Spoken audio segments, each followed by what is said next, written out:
My name is Albert Lee, and I'm the child of Taiwanese immigrants and also a founding member of the citizen group Quincy for Transformative Change. I'm going to... Our understanding of our community's histories, relationships, and shared struggles. We owe much of the foundation that allows for people in my own community to speak out today to the solidarity movements built by both people in other communities and our own. Young people in particular feeling powerless, facing the economic and environmental devastation that is our inheritance, have found a voice by acting together to take a critical lens to our relationships with structures of power and how they create the circumstances that we take for granted in our lives.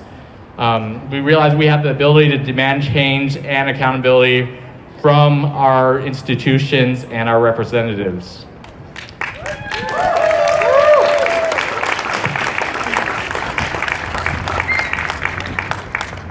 The pandemic of 2020 and its violent aftermath are laying bare to us the lie told to us by white supremacy since before the first immigrant laborer left his hometown, crossed the ocean, and landed in the United States.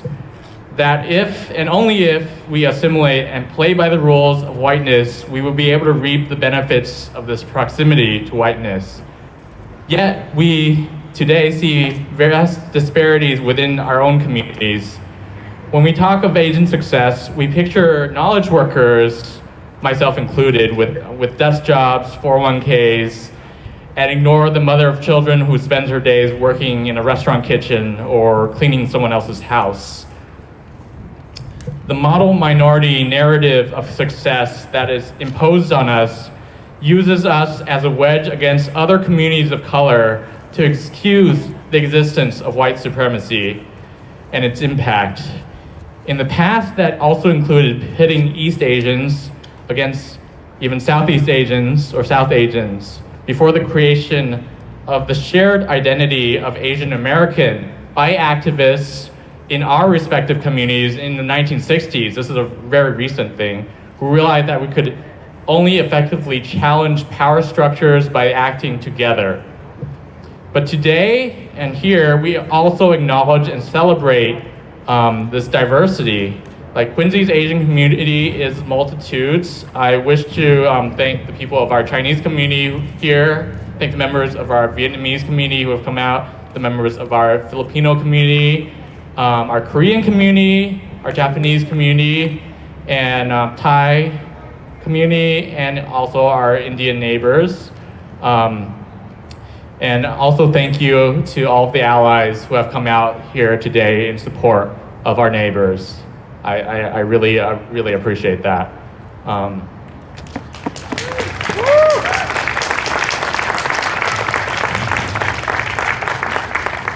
Many of our parents or our grandparents came here after being displaced from their homeland and carry with them the scars of traumatic experiences that shape their experiences here. And as they grew up and started families, they still saw their children treated as perpetual foreigners and outsiders. We are still working on understanding and addressing like this trauma of our that crosses through generations of our elders. And I also want us to use this moment in time as we deal with fresh trauma in our communities to talk openly and compassionately with our elders so that we can all heal.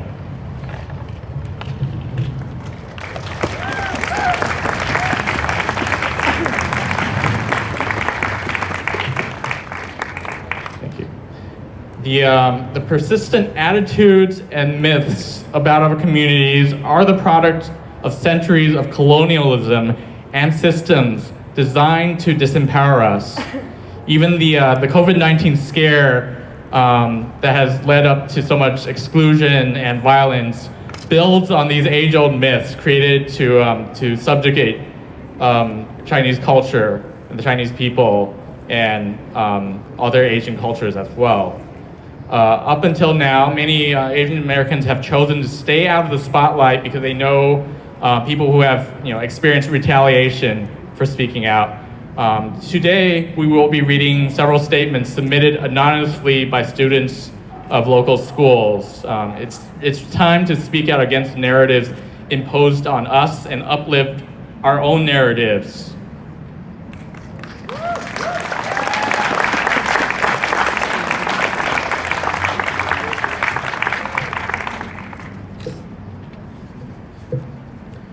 As I am speaking, a group of brave young people are leading a march from Peters Park in the South End to the Chinatown Gate in downtown Boston. They are called Asian Coalition MA, and I want to briefly share what they are demanding of all of us.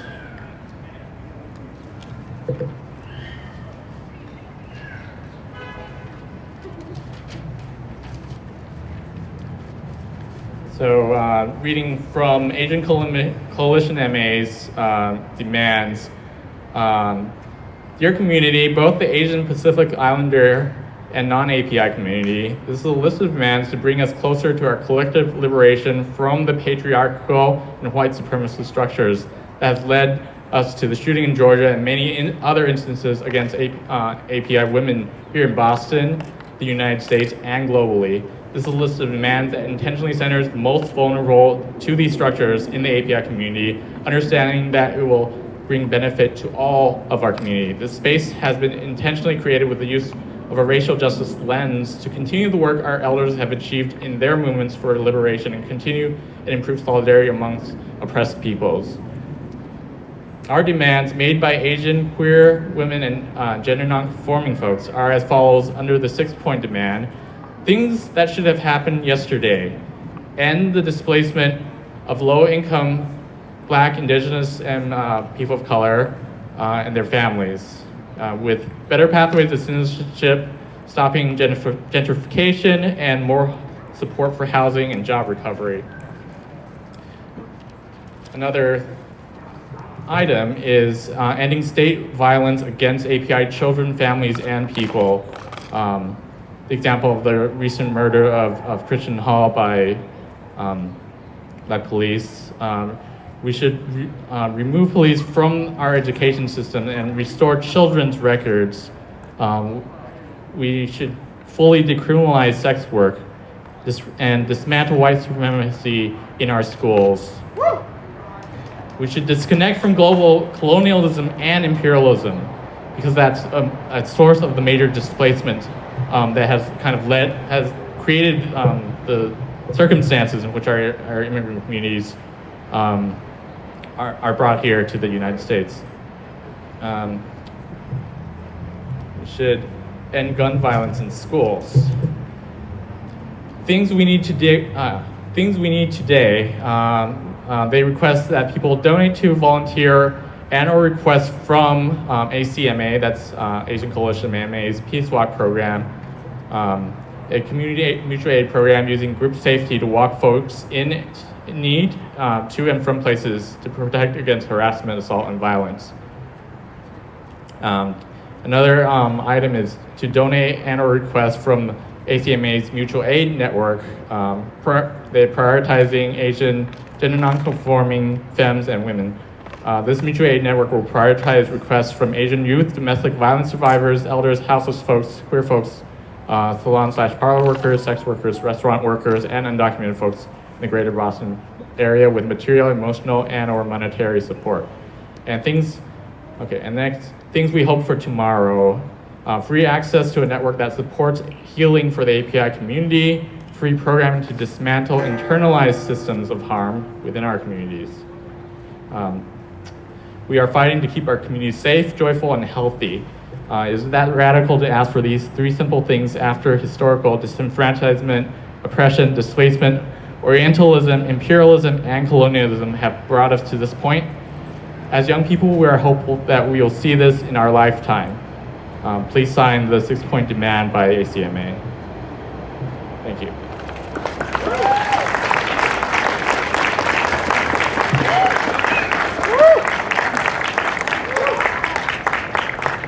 And one other thing, just as a personal note, I sometimes see people trying to highlight in terms of doing anti-racism work, trying to highlight Asian inventions or cultural contributions. But I think that's a little bit misguided. Communities are more than their cultural artifacts and ideas that can be commodified. Every person deserves equity regardless of whether someone else benefits from their work. And we don't have to justify our existence by economic value as human capital. Thank you. Also, we are not a virus, but neither is racism. Calling racism a virus erases how racism is deliberately and strategically built into structures. It's not something that spreads naturally. We will be presenting actions you can take for a smaller but I think still necessary structural change today that is a structural solution to address structural problems. And that call is to fund the city's Department of Social Justice and Equity.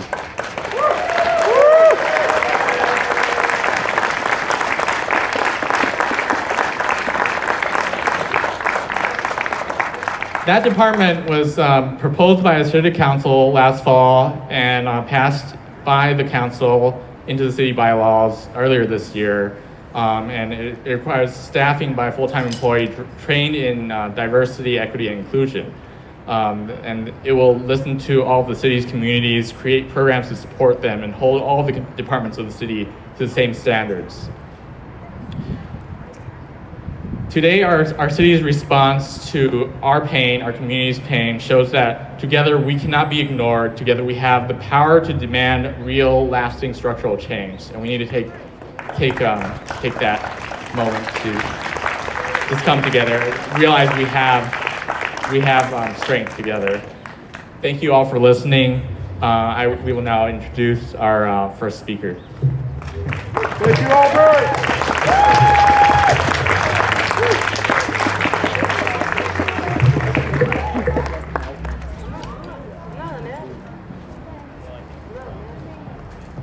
Testing. Hi, everybody. Does it work? Okay. Hi, my name is Fida Eid. I'm an organizer with Quincy for Transformative Change. I'm also a member of the Arab and Muslim community in Quincy, and I'm here in solidarity with the Asian community today. Throughout the Stand Up, Speak Out event, you're going to be hearing stories, experiences, and expressions of Asian Americans in Quincy and throughout Massachusetts. Our first speaker is Pastor Kat Hansen, a Quincy resident and is the pastor of High Rock Brookline. Born in the Philippines and raised in the multicultural and multi-religious environment of the United Arab Emirates, Pastor Kat came to Boston area for college as an international student and became a U.S. citizen in 2018. Let's welcome Pastor Kat.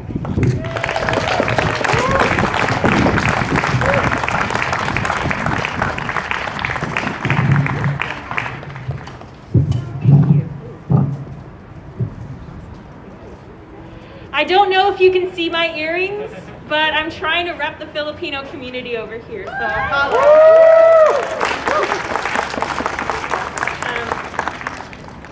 my name is Kat Hampson. I live in North Quincy, and there are two places in North Quincy that keep me grounded. The first is Massachusetts Hummock. It's at the head of Quincy Shore Drive in Squantum, and the land predates the city of Quincy itself. And it is sacred.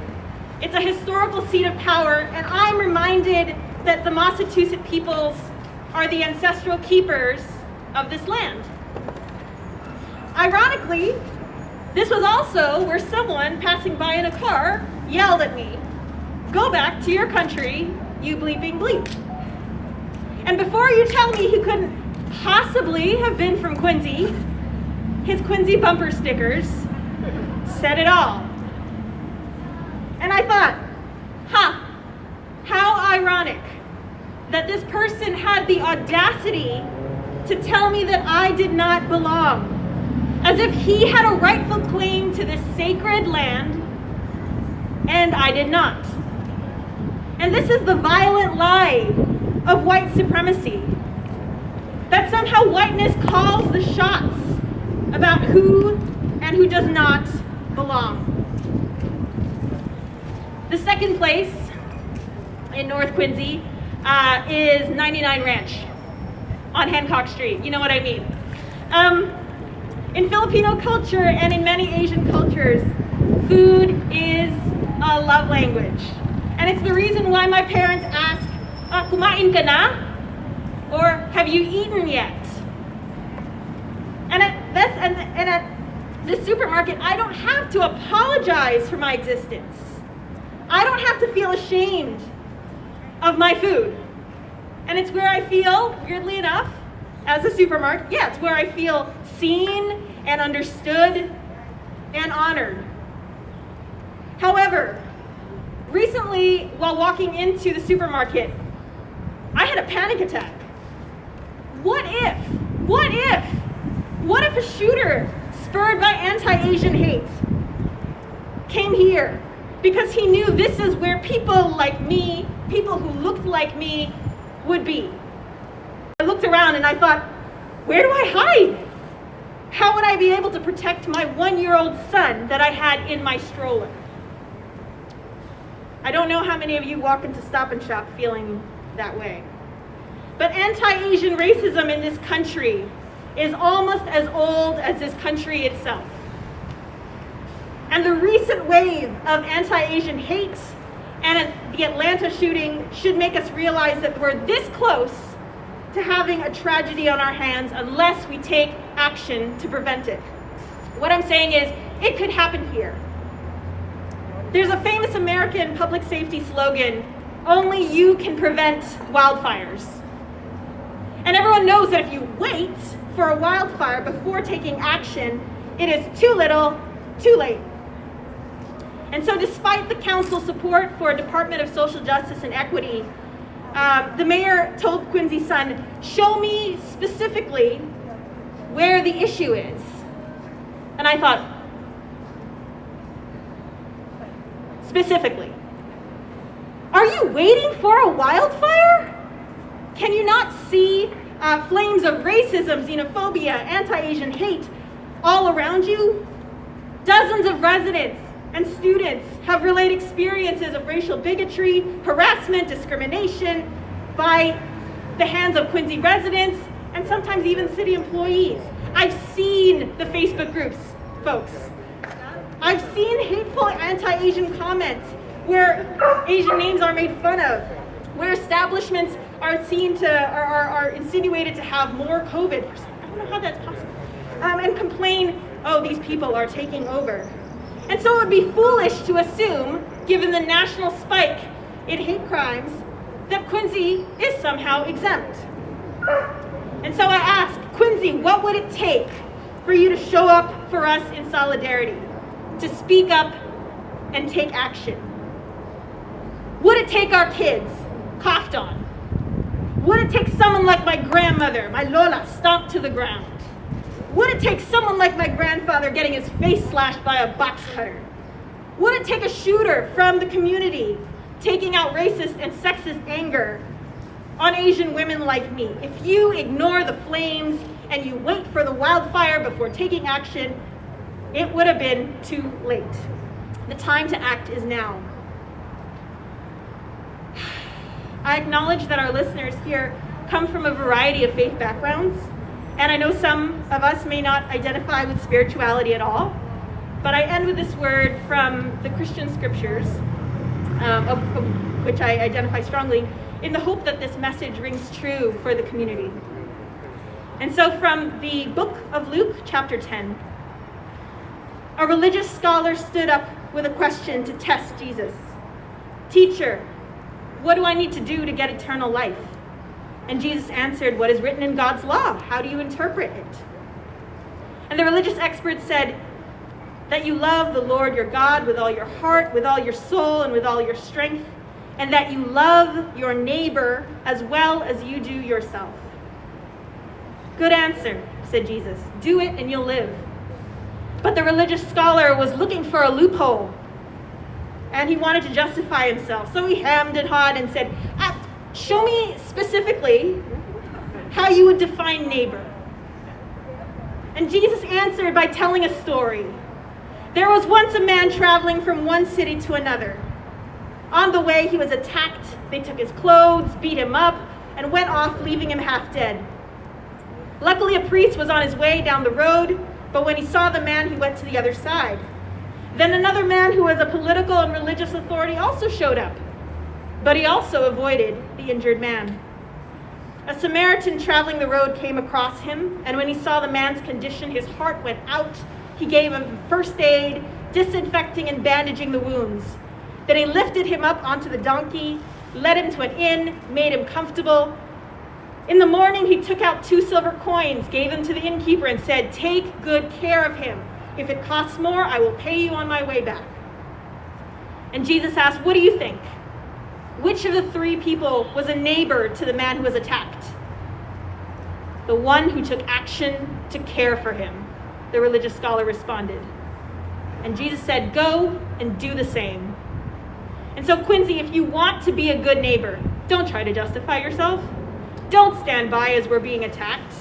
Don't walk on the other side of the road. Don't avoid the reality of racist hate in our neighborhoods or the histories of colonialism, imperialism, and white supremacy. Stand up for us, speak up for us, show us what solidarity in our neighborhoods can look like. And finally, to my Asian and Asian American siblings and community, mahal na mahal kita, kumain ka na. I love you. Have you eaten? I celebrate our diverse stories at the same time I honor our shared identities. We belong here. We are here to stay.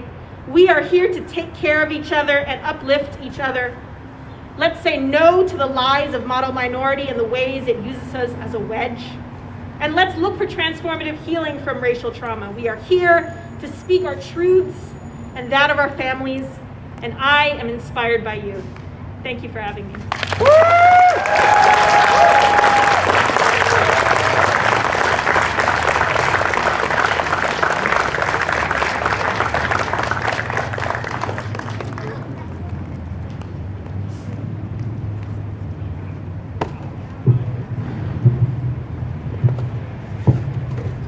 Thank you so much, Kat.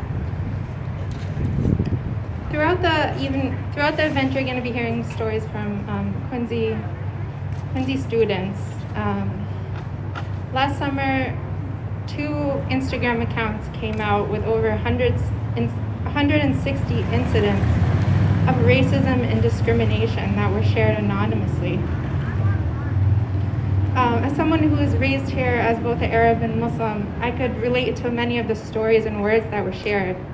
But what's horrifying is that I graduated 15 years ago, and this culture in Quincy is still happening. This exclusion, the othering, and the harmful violence and discrimination. The following remarks were submitted by Nicole Sitao, an alumnus of North Quincy High School and founding member of North Quincy High School in solidarity with POC. This is a group of students and alumni that came together last summer to apply pressure to North Quincy High and to implement structural changes to address the racial discrimination in school and put in place new structures that promote equity for all students. Nicole's words will be read by Winnie Gong of Quincy Local.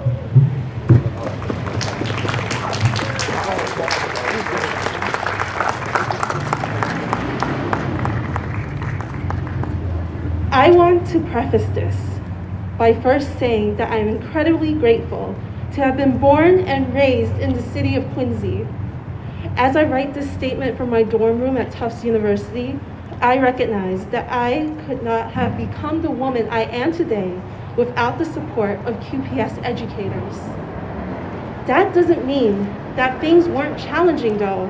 From being placed in ESL classes, despite English being my first and only language I spoke, to a Caucasian classmate assuming China was my homeland without ever asking me, I was always painfully aware of how my Asian identity shaped the assumptions that peers and other community members held of me. I grew up inadvertently trying to dispel those stereotypes. I felt the need to distance myself from my Asian identity to prove how truly American I was. Adolescence in itself was already a challenging time of self-discovery, and now in retrospect, I wonder how I ever expected to figure out who I was while holding myself to the Western gaze. Prejudice against Asians and Asian Americans often functions discreetly, subtly, silently, until society is given the opportunity to act. It's like the embers of a fire just waiting to be rekindled. Seeing how the pandemic has reinvigorated xenophobia and allowed both implicit and explicit Asian American racism to rear its ugly head has been a paralyzing reminder of that. It saddens me that it often takes violent crimes against minorities for people to start caring. It isn't until bodily harm occurs that people can see how prejudice kills. But now that we're here, I beg that you please don't let go of your mic. Hold on to this platform. Hold on to your voice, because there are crowds of people listening in support. I promise not to be silent anymore. In solidarity, Nicole Sito. Thank you.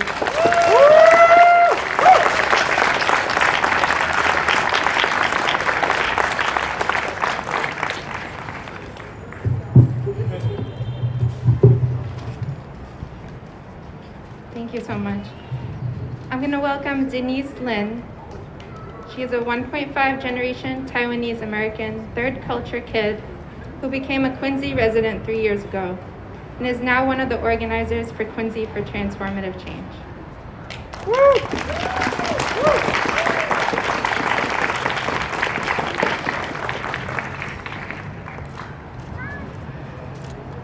I want to tell you all a little story. It's a story about a guy who was just trying to talk to two girls. Such a small, harmless story. One day before COVID, I was sitting at a table at a boba tea shop in Quincy. In the back corner table, right behind me, there were two Asian women who looked about my age, maybe a little younger. One was a shop employee, and I'm not sure who the other was. Maybe a friend, maybe someone who was interviewing for a position at the shop. I didn't recognize the language they were speaking, but they sounded chill and relaxed. Then this white guy comes in. Big, hefty guy with gray hair and a loud voice. He spotted the two women behind me and went over to strike up a conversation. He was standing right up against their table, just within their personal space, being very loud and very, very friendly. He asked them the usual questions. Where are you from? No, where are you really from? He name-dropped the Vietnam War and the Korean War. He bragged about his love for Oriental women. For half an hour, these two women were trapped at that corner table while this guy talked at them. I tried to catch their eye to show that I was at least watching and witnessing, but I couldn't think of a way to intervene without making things worse. Finally, he left, and we all breathed a sigh of relief. The women resumed their conversation. Then this man came back, with one of the local Quincy police in tow. Another big white guy, this time in uniform. This is my friend. He patrols the area a lot. I'll tell him to keep a special eye out for you. All I could think was, who does that? After some more uncomfortable chatter, that man and his policeman friend both leave. The sheer entitlement of that dude and the helplessness and fear from those two women and myself has stuck with me ever since. Now, I grew up in Taiwan, where my Han Chinese ethnicity is the privileged majority. Social structures and institutions cater to us. But since coming to the US, I've had to learn how being Asian American is death by 1,000 cuts. I am POC. I am other. And because of that, I have to be careful in the ways that I present myself and interact with other people. It's not something that people are born knowing or something they are fated to be. It is learned, and in the right environment, it can be altered and unlearned as well. Becoming aware of how my own race is viewed in this country has also made me more aware of America's racial dynamics in general. I want everyone, white and BIPOC, to be able to enjoy the same privileges, rights, respect, and dignity. That's what I work towards as a member and organizer for Quincy for Transformative Change. 我是台湾人，也是美国人，更是昆士的居民，以及 Quincy for Transformative Change 的成员。我们希望能创造最美好、最理想的昆士，请多多支持我们的团体。谢谢。Thanks everyone for coming and listening.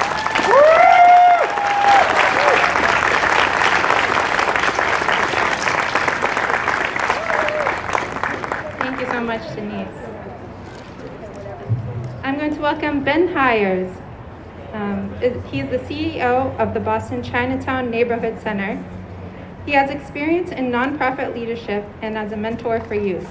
In his current role, he helps to empower Asians and new immigrants to build healthy families, achieve greater economic success, and contribute to thriving communities by providing a broad range of innovative and family-centered programs and services, including here in Quincy. Welcome, Ben.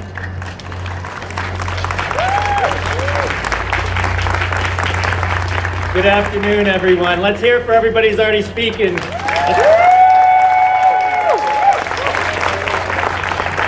Good afternoon. My name's Ben Hires. I'm proud to be Asian American. I'm proud to be the CEO of Boston Chinatown Neighborhood Center, which has been serving the Asian and immigrant community for the last 50 years and the Quincy community for the last decade. I'm also proud to be a board member of the Quincy Chamber of Commerce and a member of the Asian Pacific Islanders Civic Action Network, which recently had a town hall on anti-Asian racism that over 3,000 people attended online. There is solidarity in our communities. We also know that the Asian American community has been severely impacted the last year. We know that Asian businesses were impacted by unfounded fears due to COVID-19 a year ago. And we know there's been an increase in anti-Asian and anti-Chinese rhetoric, verbal harassment, civil rights violations, and physical assault. The recent rise of anti-Asian violence is troubling and horrific, but not new. Just like the police brutality of African Americans. People are just beginning to know about it though. But that's why it's imperative for groups like Quincy for Transformative Change to come together and lift your voices for change. Hi, Maxwell. Students from our adult education classes attended that town hall on anti-Asian racism. Our teachers asked them to reflect on what they heard. In addition to empathizing with the feelings of fear and anger, these recent immigrant students reflected on the importance of education about our racial and ethnic history, the importance of unity among communities of color to speak out against racism, and the importance for them to be able to pursue what inspired them to make the sacrifice to move to this country in the first place. The opportunity for a better life, to earn an education for themselves and their children, to find fulfilling work, and give back to their community. All things that all of us feel like we have the opportunity to do. But in order for them to achieve equal opportunity and racial equity, we need to support those more that have more barriers than the rest of us as a result of racism and prejudice. Today, many people ask how they can help the Asian American community now. In the short term, you heard, please volunteer, donate, support organizations that are meeting the needs of our Asian community in mental health, legal, employment, and immigration needs. Because those needs are going to continue, even with the vaccine. In the long term, we need systemic change. We know that's paramount. And I know that's why you're here advocating today for the Department of Social Justice and Equity. But there are many other important systemic changes and policies that are going to go towards making a difference for our community's lives. We need to center transformative justice that begins with cross-racial dialogue and community building that addresses white supremacy as the root cause for violence and hate. We need to fund non-law enforcement strategies that invest in jobs, housing, immigration, healthcare, and education for communities of color. We need to do that to address long-term systemic racism and extreme inequality. To end this violence, we must ensure our communities have the resources and opportunities they need to lead dignified lives, just like all of us. So I specifically want to end with 3 legislative actions that will bring positive change. We want to see civic engagement here. The first is being led by Quincy's Representative Taki Chan. It's Bill 968.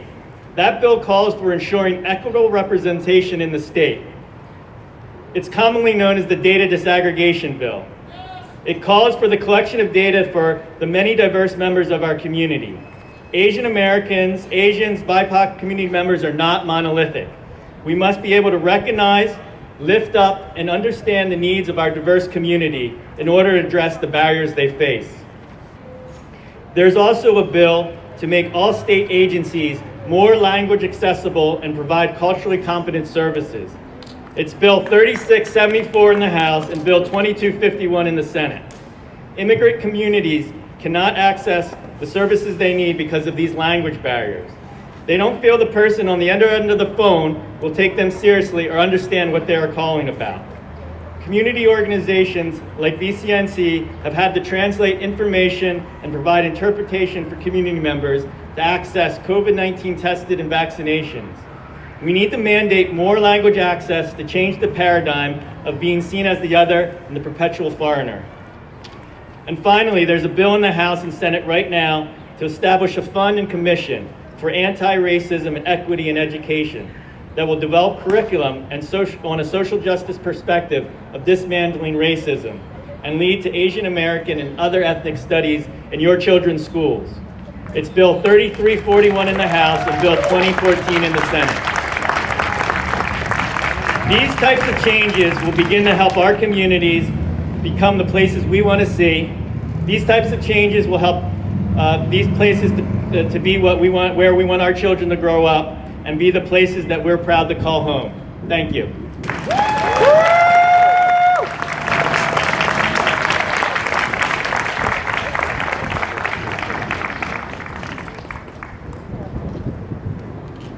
And now we'll have a special speaker. Her name is Lily, and she's 6 years old, and this is actually her 6th protest that she's been to. Lily, will you come up and speak?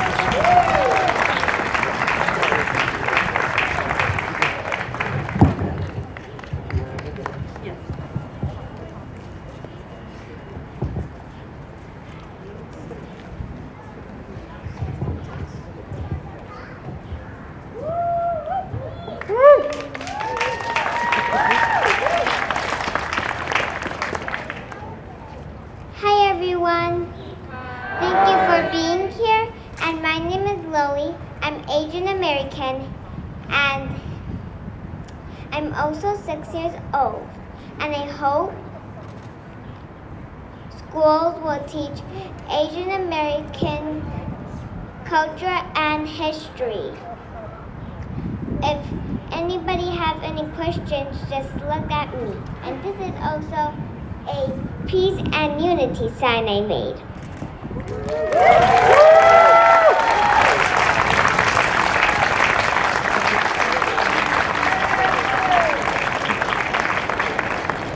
Thank you. I love you. And also thank you for everybody for being here. Thank you so much. Again, this is our 6th protest. I'm Lily's mom, Helen. If you want to reach us, it's lilymomloveyou2@gmail.com. LILYMOMLOVEYOU2@gmail.com. We would like to petition for the Asian American history, culture, and contribution to be included in the K-12 mainstream curriculum for the education department, and also the early childhood education. And especially for Lily's age, it's a very vulnerable age. They couldn't even speak up for themselves if they were bullied and discriminated in the classroom. especially if enabled by staff and teachers who are not properly trained by Asian American history, culture, and contribution. So thank you so much for supporting children's petition for including Asian American cultural history and contribution into the curriculum of school system. Thank you so much.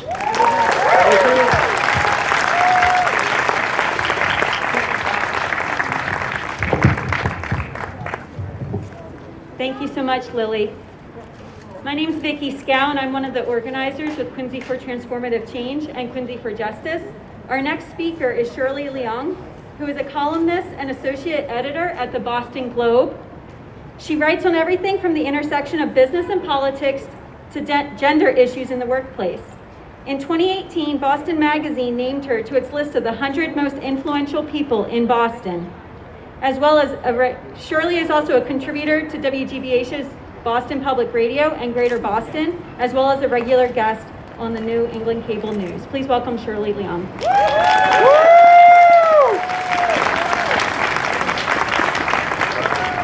Hello, Quincy. What a glorious day for a rally, right?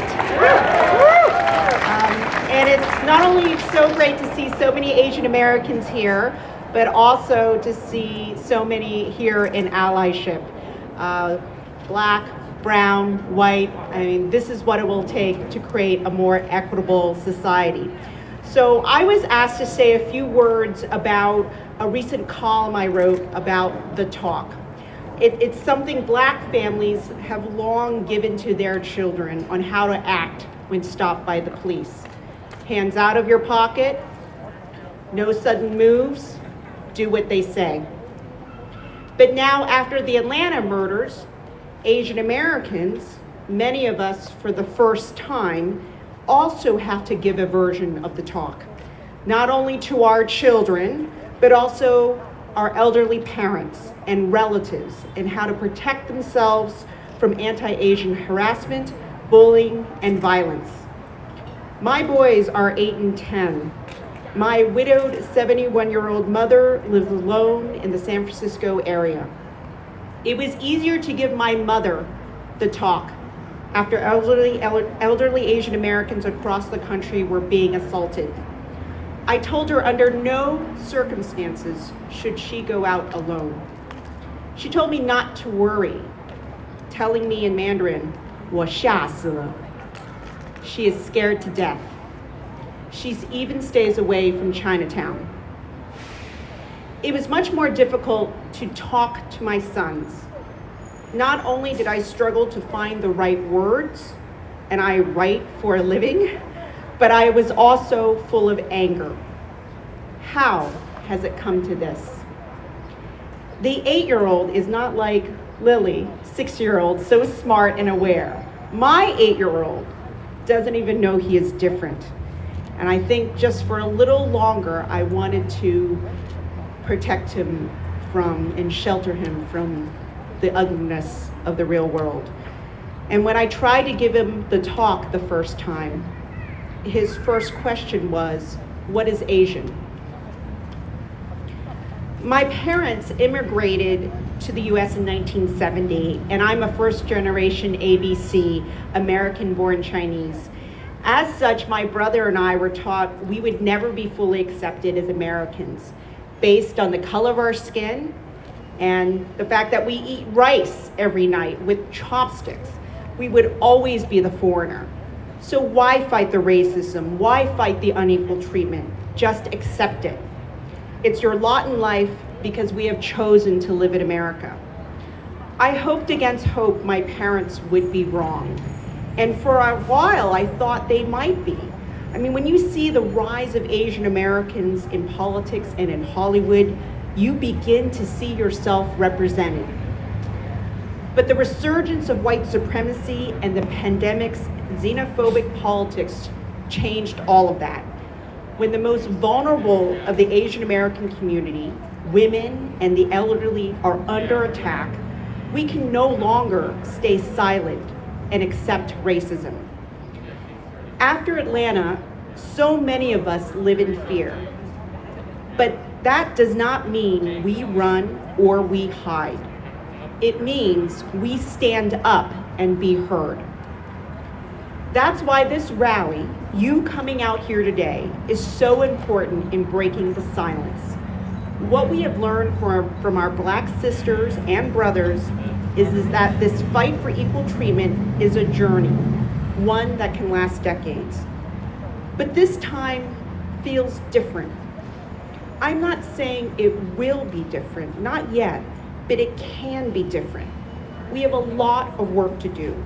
It will take many more rallies, many more policy changes, many more elections, and many more new laws.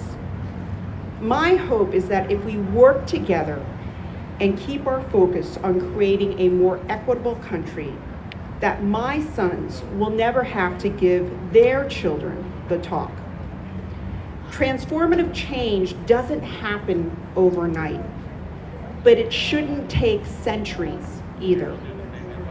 The clock is ticking, so it's time for all of us to get to work. Thank you.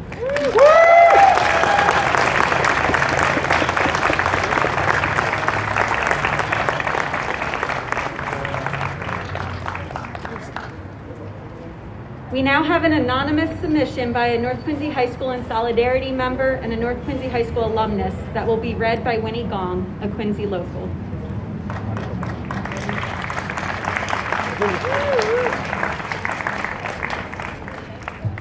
When I see anti-Asian violence on the news, I feel powerless.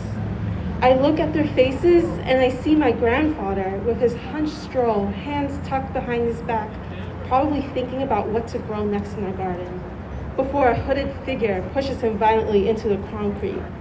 I see my mother in the smiling faces of shooting victims on GoFundMe.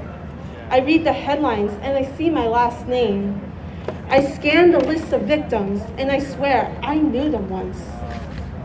And now, when I walk the streets of my city, I don't see friendly neighbors or childhood classmates. I see eyes and fists. Eyes that hate my body and fists that want to make me another statistic. The Asian American identity is depicted wildly one-dimensionally. You're an obedient little China doll or a rebellious outspoken renegade, both the subject of fetishization to the Western gaze. I'm only 19, but I feel like I've lived so many lives and worked myself to both fit the mold and also to break it. And as a result, I feel as if I don't own myself.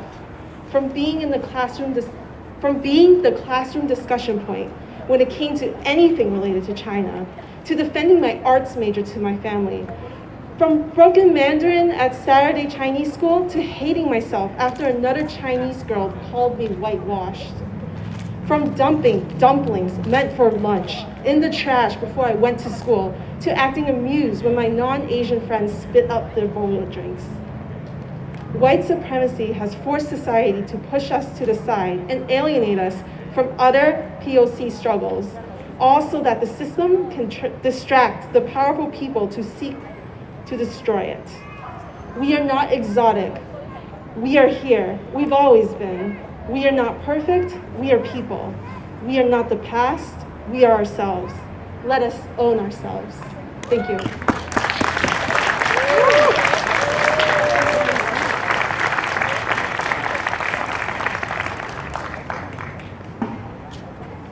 Happy Saturday, Quincy. It's a beautiful day to come together for a great cause.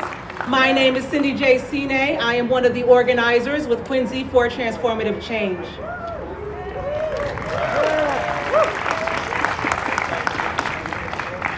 Coming up next, we have Shivpreet Singh. Shivpreet came to the U.S. and Quincy in 2013.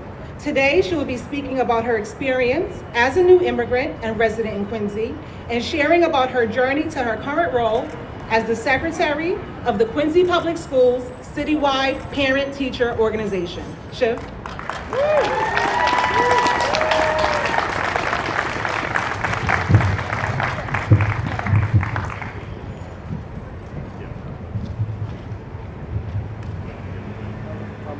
Hi, my name is Shivpreet. It's very overwhelming for me to be here. I came to Quincy in 2013. Actually, I came to US in 2013, so I'm a new immigrant. And I consider ourselves the invisibles who are just existing, you know. So when I came to Quincy, I was so happy to see it is such a diverse city. But slowly, when the challenges of being a new immigrant, you know, the social differences, the cultural differences, learning the new things, it was so overwhelming that I kind of gravitated to my comfort group, that is being either with the Indians or people with the same experience. But then my daughter went to the Quincy Public Schools and things started to change, you know. So one day there was a story that some kid said the food was like puke. One day some kid was left on the bus and we were just told like it was our fault. And slowly I realized that we just cannot exist, you know, like on the peripheries. We have to get involved in the system. So I decided to go into the PTOs and all. It was overwhelming. But then something happened. In February 2019, I went to the citywide PTO. And there I was welcomed. And a shout out to Scott, Alejandro, you changed my belonging to Quincy. So there was Scott, there was Courtney, there was Jen, and all these people listened to my voice. They listened to what I had to say. They respected me. And that changed my whole belonging to Quincy. Then I wanted to be part of this. The whole idea that we had come here and all our goal is to give a safe, thriving space to our children. We all have the same goal. But when someone looks at us with a smile, when someone looks at us, wants to know us, it completely changes our sense of belonging. And since then, that was February 2019, and today it is April 2021. I am the secretary of the citywide. And I want to give all the parents the hope that there is a space where you can come and talk. And let's all build these bridges. Let's come and look at each other and, you know, talk to each other, you know. Let's know each other. After all, we all have the same goal. We want a happy environment for our children. If your neighbor's house is burning, you can't live happy. So this is my goal, to build bridges. I want to, now that we see that we are here, let's take the next step and let's get to know each other. A smile matters, a hello matters, and it just changes the way you belong to the city. Thank you.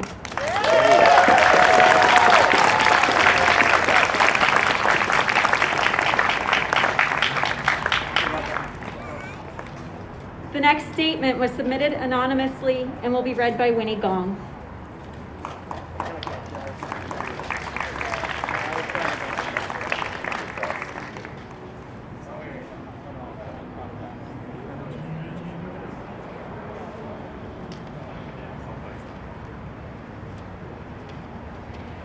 Because my mouth is wide with laughter and my throat is deep with song, you do not think I suffer after I've held my pain so long? Because my mouth is wide with laughter, you do not hear my inner cry? Because my feet are gay with dancing, do you not know I die? I wanted to share this poem because of two reasons. The first being is that we, AAPIs, have held in our trauma for far too long. Our parents were promised the American dream when they left everything behind to settle here. What we are forced to realize is that our reality is actually a nightmare. Being attacked and killed in the same streets that we have helped build seems like a nightmare, not a dream. Our reality is mass media demonizing and dehumanizing the countries that we have come from. They tell us that we are dog eaters, we are poor, rapacious villains. They tell us who we are and who we should be, like the model minority. With the recent attacks on our people, I've seen many of us fall for that. In our anger and frustration, we attack and blame POC allies. We take pride in being the model minority. I want people to recognize that your trauma is valid. Your fear and anger is valid. However, we cannot become who they believe we are. This brings up the second reason why I wanted to share this poem. Langston Hughes is the man who wrote this poem.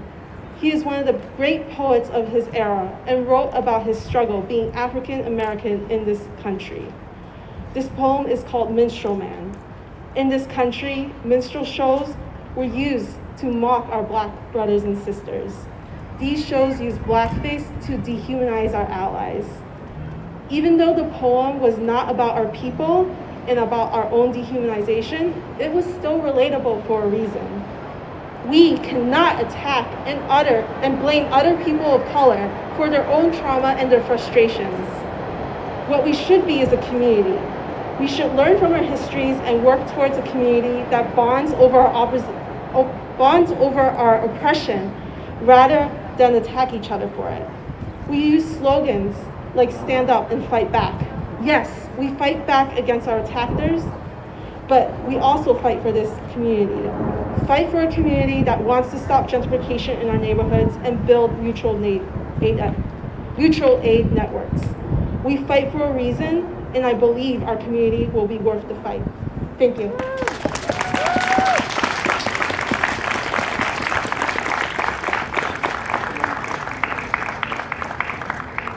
Our next speaker is James Ikeda. He's a history teacher at Quincy High School. In addition to teaching, James coaches youth poetry and is a musician. He is involved in many projects that integrate his love for history and civics and the arts. Welcome, James. Hello. For our earlier wonderful speaker, Lily, I do want to point out I had the pleasure of designing an Asian American history course for Bunker Hill, which launches next fall, and so if anyone does want to advocate for that in the city, feel free to do so. The curriculum's there. This is a song, this is Greg, this is a song from a couple of years ago, but I thought it was still relevant, so.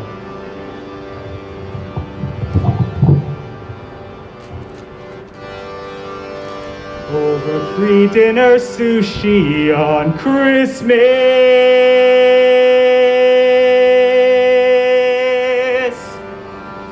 you explained to me that in Australia, Somali immigrants are just not assimilating. They are too culturally different.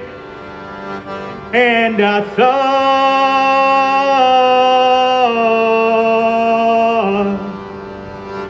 that's what they said about us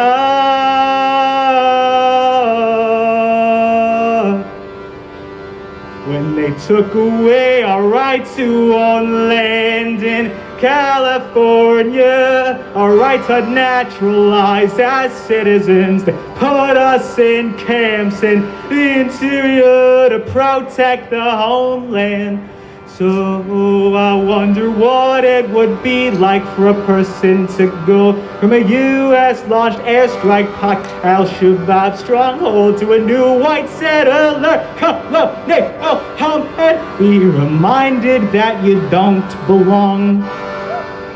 So please forgive my rejection of that argument, but I have no interest in sitting back and letting well-meaning liberals reinforce the sort of patterns of thinking that justify what took Christchurch, New Zealand by such surprise. But I'm not surprised those lies justify a violent reprise. The taking of lives, our tears won't suffice. Just stop telling lies, please stop telling lies.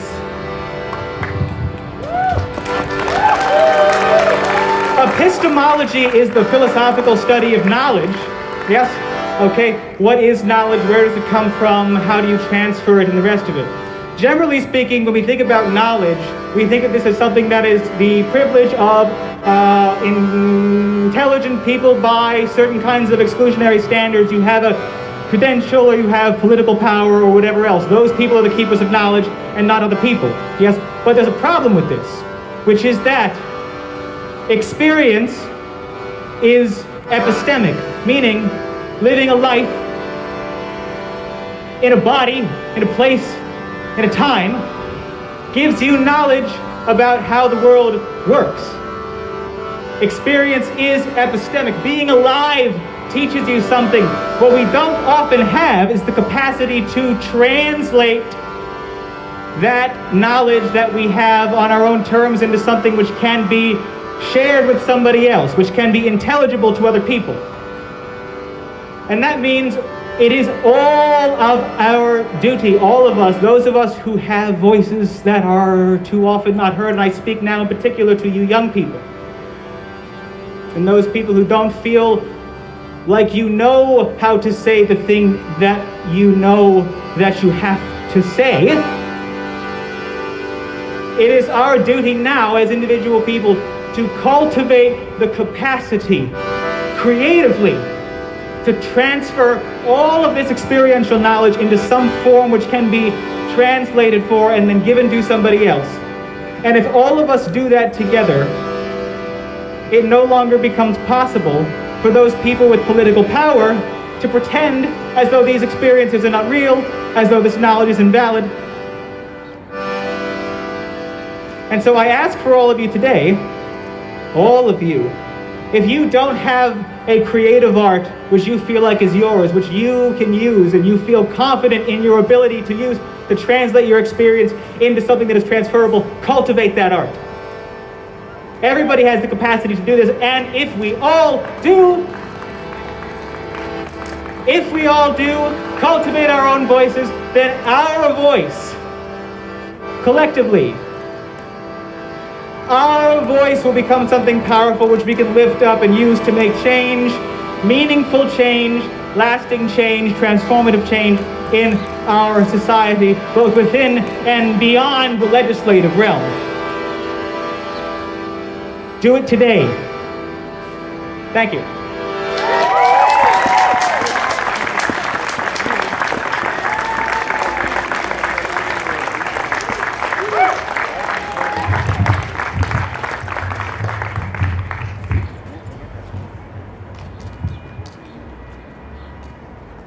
Thank you, James. That was amazing.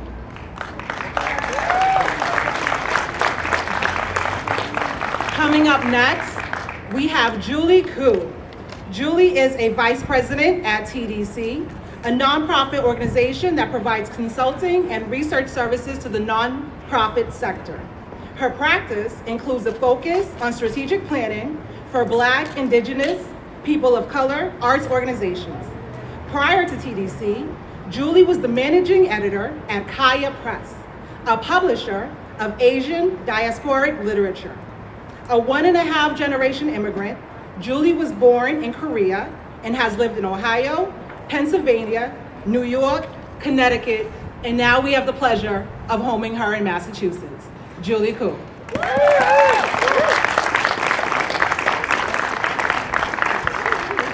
Thank you so much, Cindy. And James, that was amazing. Thank you for doing the work that you do. So I'm so proud to be part of this event that's uplifting Asian voices. I couldn't agree with James more about the importance of this kind of event happening. So I'm a Korean American woman, I'm an immigrant, a parent, and a cultural worker. One of my important roles is to be on the board of Kaya Press, an Asian American publishing house. Kaya's mission is to spotlight the multiplicity of voices in the Asian diaspora. So why do we do this work? It's because dominant narratives are blaring around us every day.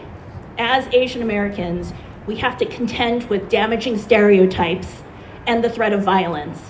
Stereotypes like the sexualizing and exoticizing of Asian women, the model minority myth that pits us against other BIPOC communities, the perpetual foreigner syndrome that constantly reminds us that no matter how long we've lived here, that some people will never let us call this country home. So at Kaya Press, we see the work of an Asian American publisher like this. We tell the beautiful stories of our real experience. Stories that show that dominant narratives are false. Stories that help us see our struggles, our triumphs, ourselves, and mark a path forward to a better world where our voices can be heard unobscured. Kaya publishes the work of a Los Angeles-based Japanese-American poet, Seshu Foster, who explains the need for this work better than I can in a poem, which I'll read to you now. Postcards written with ocotillo and yucca. Gentrification of your face inside your sleep. Privatization of identity, corners, and intimations. Wars on the nerve, colors, breathing. Postcard poems of early and late notes, mucilage, American loneliness. Postcard poems of slopes, films of dust and crows.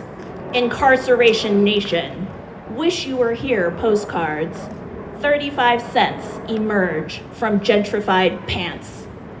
You can't live like this. Postcards sent into the future. You can't live here now. You must live in the future, in the city of the future. Please help Quincy for Transformative Change build the city of the future and sign their petition for the Department of Social Justice and Equity. You can see information about it right there. Thank you so much.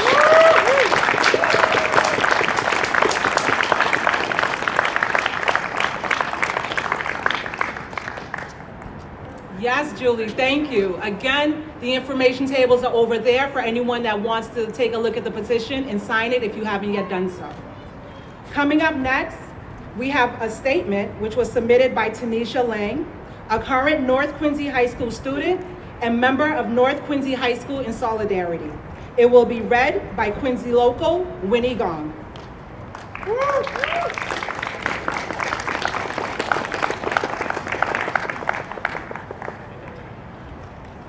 The Quincy community has always had a great AAPI presence, and it is something I take great pride and care and admire in our city.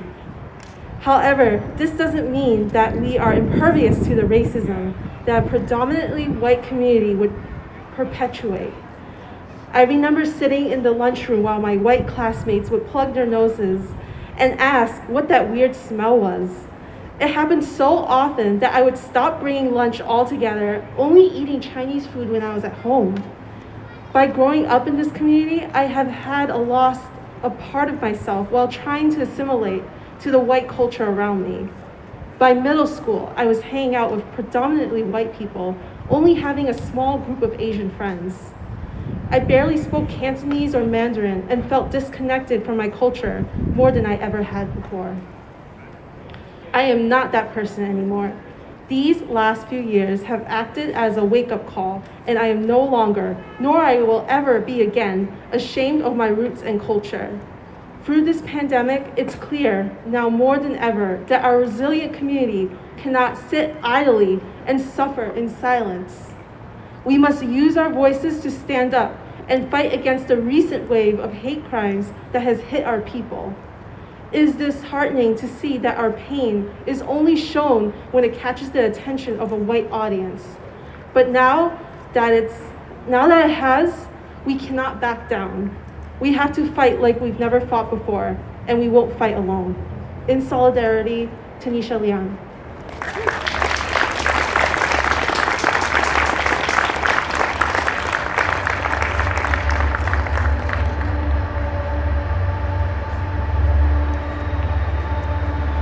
Coming up next, we have Maureen Butt, is an attorney living in Wakefield, Massachusetts.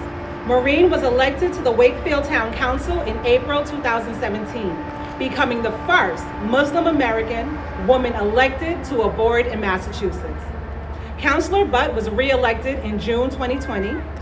She has over 16 years working in the social justice and public policy fields and on local, state, and federal campaigns. She has worked on healthcare, poverty, women's reproductive rights, and immigrant and voting reform. Councillor Butt.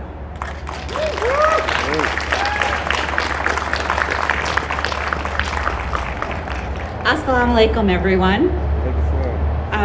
I want to thank Quincy or Transformative Change for inviting me here today.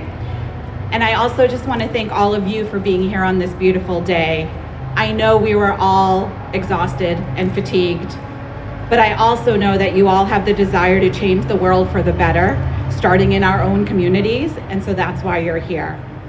I also just want to thank everyone for affording me a moment of personal privilege for sharing my experience as an American Muslim woman and a child of Pakistani immigrants.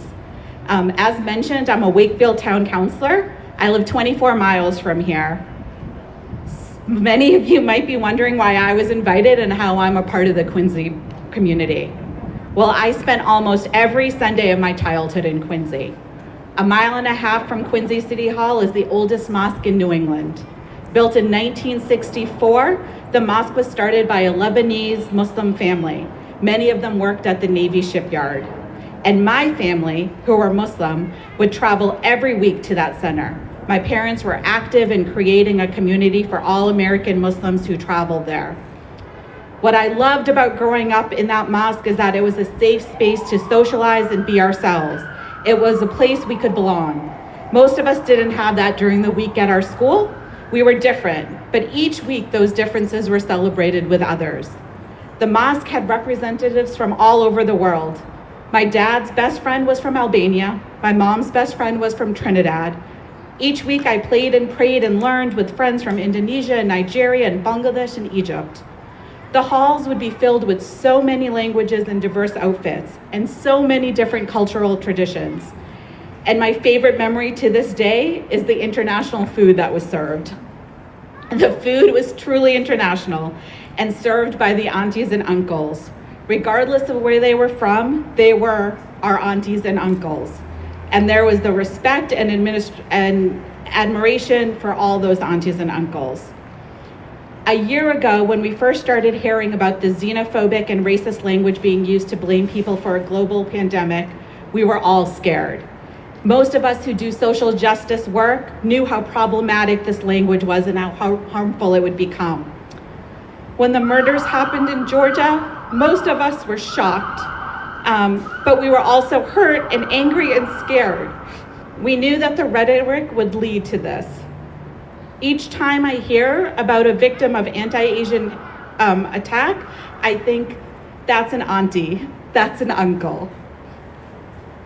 My heart breaks. I don't know them, but I know their struggle. I fear for them the same way that I do my own Asian parents.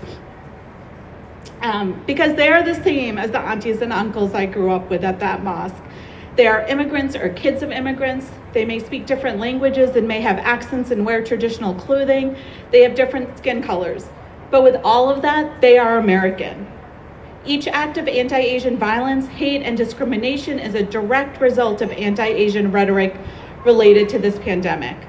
The racism, discrimination, scapegoating, and xenophobia must stop. So I'm a policy person, and as the Reverend said earlier, where food is her love language, policy is my love language. And for me, I try to give solutions and action plans. So today I'm asking all of you for 3 things. There was a young person here earlier today who had a sign that said, "This one fights back." I love that sign. So I'm asking all of you to fight back today. First, please speak up. Join the AAPI community in condemning and denouncing anti-Asian bigotry and violence. We must not be silenced and will remain steadfast in opposing anti-Asian sentiments. Second, as an elected, not shocking, I'm gonna ask you to vote. The way to make systematic change is to become a part of the government. Government works best when it looks like those who it represents. So run for office, support candidates of color. We must all be active participants in democracy and demand change. To dismantle white supremacy, we have to demand that change. Demand it. And third, be deliberative in building community. I hope everyone leaves here today trying to build that community that I experienced at that mosque 1.5 miles away. When the South Asian and the Muslim community were attacked after 9/11, you stood alongside us. Today, I vow that we will stand alongside you. And we have all stood alongside our brothers and sisters in the Black Lives Matters movement. I ask that you denounce racism and bigotry toward the AAPI community and commit to the broader anti-racist movement. As an American Muslim, kid of Pakistani immigrants, and an elected official, I pledge to stand with my entire AAP community. Thank you.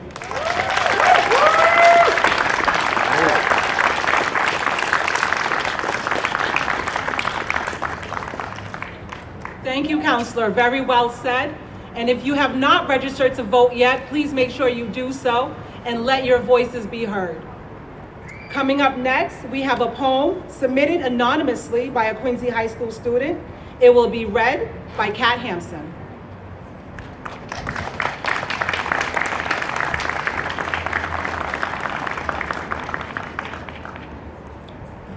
This poem is called Underwater and Overwhelmed. They call it dry drowning. Once your lungs have been exposed to water, it can take up to 48 hours for you to drown on dry land. So is this what it feels like? Seeing yourself in the mirror and hating it. Not because you are insecure, but for a much worse reason.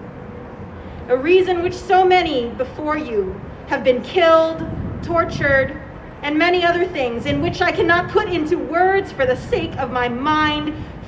So how do I do it then?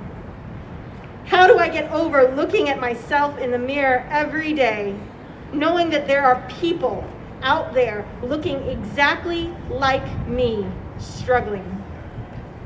I am on dry land, swimming in the sea of social media, drowning in these posts about things I pray to God that should never happen. I haven't been the religious type in a while, but for this I will scream my throat raw until I have to, just to stop feeling this way. So I'm going to be blunt and just say it. There are people out in the world suffering because they are the same gender as me. There are people out there suffering because they are the same race as me. Not to belittle anyone else's struggles or suffering. But now we are in the spotlight, and seeing all these horrific things leave me gasping for air when my lungs are nothing but filled with it. These words that are killing me are bolded, repeated over and over as I go through all the different posts reposted by someone else. Not to sound ungrateful, not to say that I hate the fact that now more than ever there is awareness towards this. But now I'm drowning on dry land. I'm screaming with whatever air I have left. I am one in more than 1 billion others whose story is the same. Give me a line and set me free. I am not some exotic thing for you to goggle at. I am not this seductive tigress or whatever other euphemism there is to describe me. I am a child. A young girl growing up in a world afraid to cross the street by herself for the fear that something might happen to her. I am overwhelmed with feeling entirely foreign to me. I am Asian. I am a girl. And with these things going for me, the odds will always be out of my favor.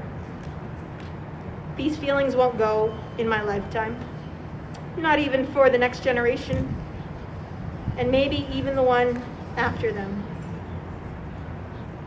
Don't let them drown in this world that is pitted against them. Don't let them down like you have me and countless others. Don't let us drown, please.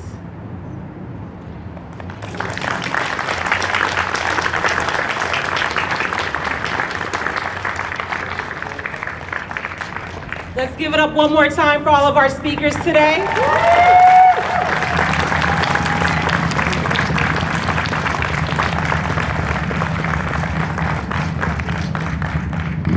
Again, my name is Cindy J. Sine. I am one of the organizers with Quincy for Transformative Change. It was very important for me to be here today, to stand out and speak up for my Asian brothers and sisters. I have to be here in solidarity because I know exactly what it's like to be judged by my appearance and not by the works of my hands, not by the contents of my heart, and not by the quality of my character. 3 words in an ancient language: e pluribus unum. It means out of many, one. Quincy, let us be one. Let us be one today and moving forward. It is important that every resident be seen and be heard, is served. We come here today to ask you to demand that our city leaders immediately fund and create the Department of Social Justice and Equity.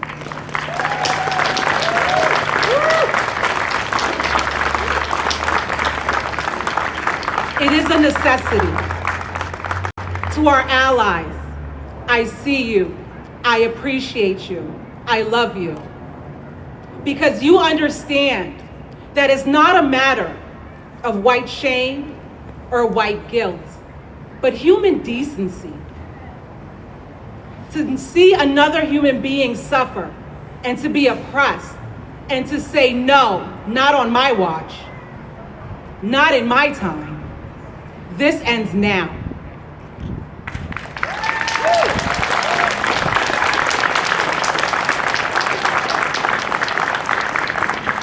Know that the uplifting of my voice is not the silencing of yours.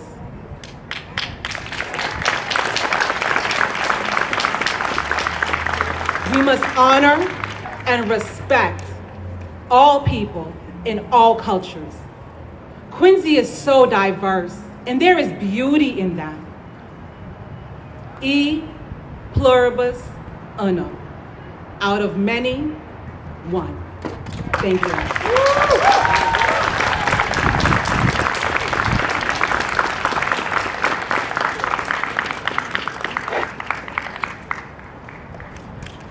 Thank you so much, everyone, for coming. As part of the Arts and Culture group, we have petitions over on the table over there if you are a Quincy resident and want to come sign. And also we have postcards that we've created for No Hate in Quincy, and we want these postcards flooding our city councilors and the mayor of the city to demand change and to demand the creation of the Department for Social Justice and Equity, which has already been voted on by the City Council and is just waiting on the mayor to push through. So please, if you are a Quincy resident or if you know anybody in Quincy, please share this information. We are Quincy for Transformative Change, and we have some information over there as well. Thank you all.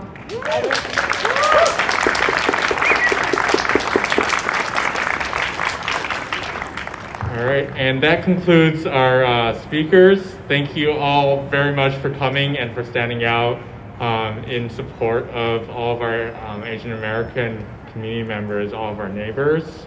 I urge you, of course, to sign the petition to let your councilors know that you want structural change, real meaningful change from the city, not just kind words after all this time. We really need to have lasting change. We can't just have rallies. We can't just stand out when it's convenient. We need to actually get out there, vote for people who are people of color into positions in the city. Talk to your counselors. Show up to city council meetings. Send letters to your counselors. Send letters to the mayor, and really make sure that they're listening to you, because really that's what we need. We need everyone to act together to really actually enact lasting change that is structural, that's not just lip service, that's actually going to make a difference in people's lives. Thank you.